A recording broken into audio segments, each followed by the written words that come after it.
আমি আজি উপস্থিত আছোঁ অৰুণাচলৰ এখন বিশেষ নদী। এতিয়া নদীৰ মাজে মাজে খোজকাঢ়ি আছোঁ। কি সুন্দৰ পৰিৱেশ, বহুত ভাল লাগিছে।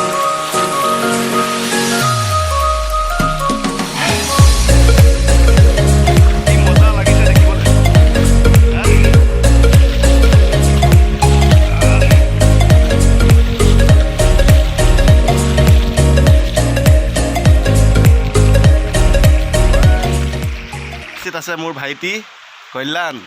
আজি অৰুণাচলৰ ভিতৰৰ এখন নদীৰ ভিতৰত আমি আছোঁ।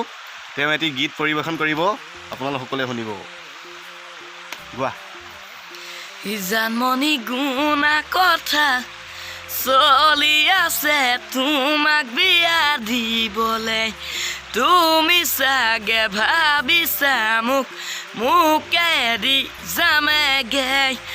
জানমণি এৰি গুচি যোৱাতকৈ মোক মাৰি গুচি যোৱাগৈ, তেতিয়াহে মোৰ হৃদয়ে সৰগ ঢুকি পামেগৈ।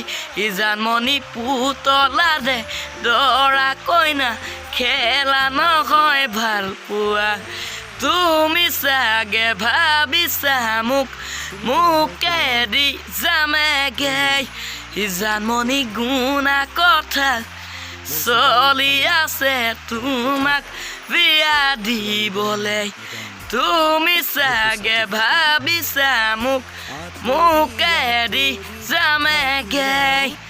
জানমণি এৰি গুচি যোৱাতকৈ মোক মাৰি গুচি যোৱাগৈ, তেতিয়াহে মোৰ হৃদয়ে সৰগ ঢুকি পামেগৈ। নমস্কাৰ, মোৰ নাম শ্ৰী কল্যাণ জ্যোতি সোণোৱাল। আপোনালোকক যদি ভাল লাগিছে ছাবস্ক্ৰাইব কৰক আৰু লাইক দিয়ক।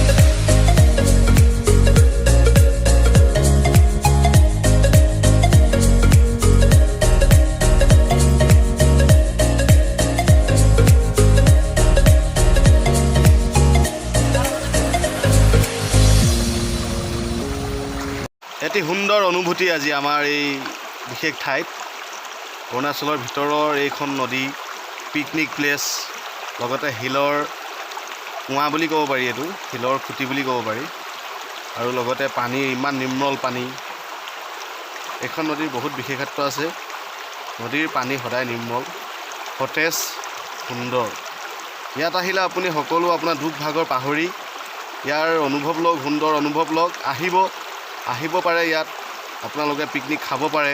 এটি সুন্দৰ পৰিৱেশ, সুন্দৰ অনুভূতি।